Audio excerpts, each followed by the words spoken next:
All right, bro. I've been listening to this new song from Russ, and bro, it's amazing, man. It's amazing seeing the shift in hip hop and people finally like changing their lifestyles and changing their music into God fearing music. There's finally a light coming into rap.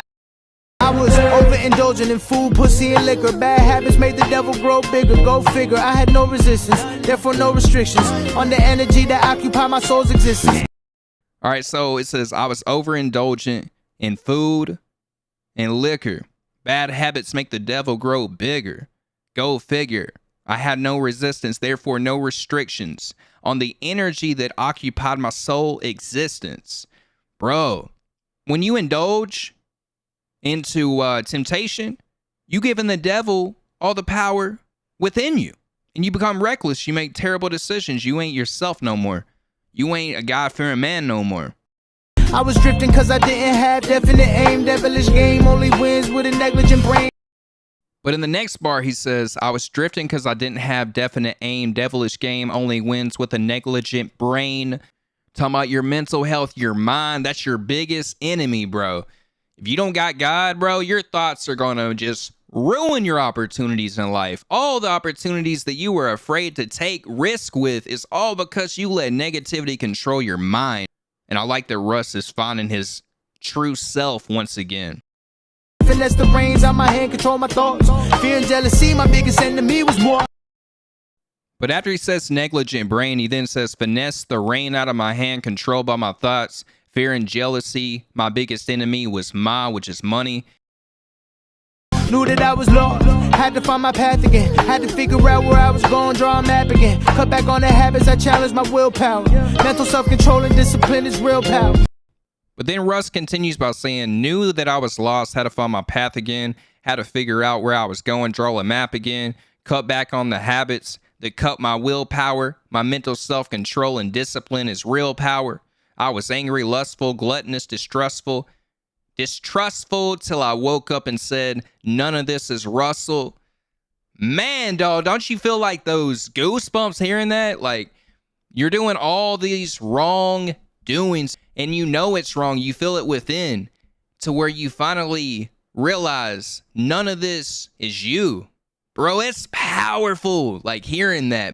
I ain't gonna let the devil in, I never feel worried, that's the devil at work on God. I'm putting the dirt in the dirt in the dirt. I ain't gonna let the devil win, I never. I ain't gonna let the devil in, I never feel worried, that's the devil at work on God. I'm putting the dirt in the dirt in the dirt. But then he says, none of this is Russell. Give me back. I took the keys back and changed the locks so I don't relapse. I ain't going to let the devil back in. Believe that. I'ma put him in the dirt. Put him in the dirt. Like, once you finally make them steps, bro, just watch your life be how you always wanted it to be. A lot of us want peace. That's our true desire. Like a peace of mind. You want a peace of mind? Give your life to God. Give your life to God. Live for him. Learn to know him. It'll be the best decision you ever made in your life, bro. I'm telling you. Now, I also saw Russ on Growth, and he had a very dope conversation on the Andrew Schultz podcast where they discuss about ego and mastery and how you can learn from ego. And Russ goes into detail by saying it's all about improving yourself, and all the awards and validations are just symbols of success. Real success is an inside job. It's, do you approve of yourself or do you not approve of yourself? And for Russ, he did not approve of himself. Even with all the wealth, the achievements, it all came down to who he was as a person within. And I believe that. I believe you can be the most successful man in the world but not be happy. Like, you could have all the money and not be happy because it all comes down to like how you feel within. I think a lot of times when you have somebody you look up to and you follow them, especially a father, a mother, a grandpa, whoever is like somebody that had done life right in your eyes, you go off of the achievements that they have and you think that's what success is. I want it. And when I have it, I know I'll be happy. And then you have it and you're not happy. And I can't speak for everybody in my opinion I'm about to say, because everybody can look at this different who is successful. But if I had to get my honest opinion on why people are not happy when they get the achievements and they get what they thought was success, it's because you grow up admiring someone who has all these things, then you get them, and you don't have the same happiness that they do. And I believe the reason they're happy is because they're self-disciplined, they're humble, and they don't really care about achievements and things that they have in their own home. They know it's going to be gone when they leave this earth. But in your eyes, you think because they have all these nice items, that's why they're happy. And when you have a relationship with God on top of that, you're even more of a happy person. It truly brings happiness because all your blessings come from God. All your creative ideas come from God. Your whole life and purpose is because of God. And once you come to an understanding of that, you'll admire God. You won't admire people. People that don't follow God, they admire people that, in their eyes, is their God. When there's only one God, Jesus Christ. So, seeing Russ have this transition in music and just working on himself is very cool to see. They don't want to miss free throws. It's just embarrassment. And that really hinders your growth if you're doing it for your ego. Because the ego is like, well, I don't want to get embarrassed. Right. The people who are the best of the best are in it just for mastery, and that's all they care about. Yeah. How do you, based on what I've researched from you, listened to with Santiago, you were ego initially, and now it's mastery. How do you uncouple yours? Because I'm in the process of trying to let go. It's not that black and white. It's still a little bit of both. Yeah. But I'm in the process of shifting the trophy from ego to self-mastery. That's part of the work that I've been doing, and that's what Santiago's about. Which is why the album ends on me singing "It Was You All Along." Yeah. I love that. It's because it's like everything you've been chasing is you. Yeah. You've been chasing yourself. You're chasing your tail this whole time. Yeah. And self-mastery is in my opinion, it's the only thing worth going after because it's a game we can all play. It's a trophy we can all win, and it doesn't matter who else is playing. I got, plaques and money and all this shit, and there was a hole still. And the hole was the fact that I didn't approve of myself. Mm-hmm. So it didn't matter that the plaques were approval. They were signs of validation. All these symbols of success, sold out shows, plaques, money, they're just symbols of success. Real success, it's an inside job. It's, do you approve of yourself? And I did it. And the reason why is because at a very, very young age, like most boys, your metric of success is your dad's approval. And for me, my dad's standard was perfection, an unmeetable goal. And so, therefore, I was never quite the standard. So and as you grow up, my dad's voice became my own voice. And so his metric became my metric, which ended up being, I'm not good enough for myself no matter what I do, because it's not perfect. Right. And so... And it's a great motivator. It's a great motivator. Oh, because you know why? Keeps you Because guess moving. what? Yeah, you went platinum. You Why didn't didn't you go double two? platinum. Yeah. And so you'll keep succeeding. And from the outside looking in, it's like, damn, Russ, your work ethic's crazy. It's like, if only you knew what was driving the car. Yeah. Yeah.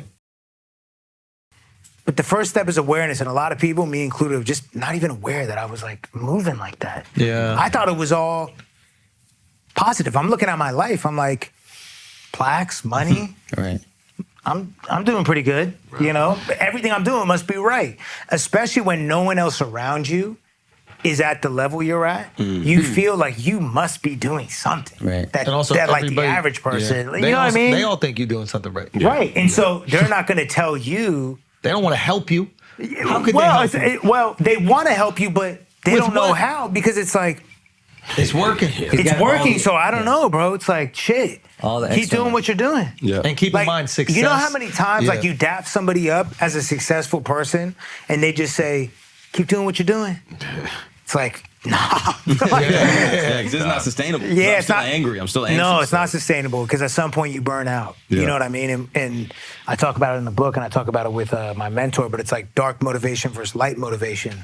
And I was just driven by dark motivation, which is like fear-based. Like I need to prove to everyone that I'm really who I am and who I think I am. And it's all this like It's very combative, and it's making enemies out of people and entities that don't even know they're enemies. Yes, It's not even real. Then Russ spoke about how he believes he'll be doing music even 20 years from now and wants to be able to show people that there is an authentic way to do this whole music thing and that he wants to deploy empathy to everyone. He wishes that he could talk to every artist who's popping and just be like, all of us are living inside this tunnel where we can't move either way. And we see everyone else in here, and we see everyone else's Instagram and everyone's success, and we assume they have it all figured out. Bro, to be honest, like, just wanna I'm make also it. trying to show my fans and show people who care enough to pay attention that there's an authentic, alternative way to, like, do this whole music thing. And sometimes I beat myself up for not playing the game more, being in LA and being on the scene and like, damn, I should have been at that party. And I bet if I had a spot in LA for 3 months, Nah, fuck that. I would have been here. And it's like, yeah, maybe you would have been. But then what? Yeah, You know? And it's not like, worth and maybe it would have paid off here. But it's like, damn, bro, ask yourself the why. The why is so important. It's like, all right, so you could have moved there. You could have went to that party. You could have said something different. Why though? Oh, well then people would fuck with me more and they would know that I'm really who I think I am. Oh, so you don't think you are who you think you are. It's like it's a lack of your own approval. And so I'm just trying to get closer to the point of like, bro, like y'all can run around and chase all this weirdo shit. And I want to deploy empathy to everyone. I wish I could talk to every artist who's popping and just be like, and just talk straight up, because I feel like all of us are living inside of this fucking tunnel where we can't move either way. And we think we're the only ones in here. And we see everyone else's Instagram and everyone else's success. And we assume that, damn, man, they have it figured out. Not knowing that they're sitting there like this. Yeah. You know? And we're just all too prideful to like talk to each other. And, you know, I try to hit up people, but I understand like the music business, it's politics. Yeah. You know? And I mean that not in the like, I don't know, in the weird way. It's like everyone's a politician. And so you fuck with somebody based off of like temperature right now and what they can do for you right now. Sure. And like, if it doesn't make sense, you won't even respond to the DM, but maybe you got to hit on radio. Hey, what's up? Like, keep grinding, you crush it. And all this shit. Like, I just wish, you know, I wish people knew my intentions. I wish people knew that they don't have to compromise who they are to reach the masses. And yeah, I'm just trying to get closer to feeling better about the person I'm choosing to be on a day-to-day. Amen to that, my boy. Russ, go check out Santiago and go check out the single Thank that's you. dropped. By the time this come out, I've already dropped. Yes, beautiful. And I do want y'all to know this song is not dropped yet that I reacted to. It will be coming out this Friday. Appreciate all the love on In the Dirt. I love seeing a song like this get the reaction it's getting. You know, it's like, it's just so potent. Like, the substance on there is just, man, it's awesome. Songs like these reacting just, oh man, it's like best case scenario for me, you know? It's a song that I needed a lot when I made it, and I've been chanting this shit, you know, in private. So I'm just happy that it's resonating with a lot of people and that it's coming out soon. If you guys enjoyed this video, make sure you smash that like button. And if you feel like you have no understanding of how to feel happy in life, bro, open up that Bible, begin your read, or even get on your knees and pray to God and tell him what you're going through, and watch how your stress washes away, because it all comes within your stomach. That's where it starts. Then it goes to your mind. Then you don't know how to focus on anything. So to anybody, man, we all go through it. Open up that Bible, give one read a day, and see how it would change your life. I can't force nothing on nobody. I'm not trying to do that here. I'm just saying, if you're looking for happiness, that's one way to start it, by finding God himself. But hope you guys have an awesome day. And as always, I will see you guys in the next one. Peace.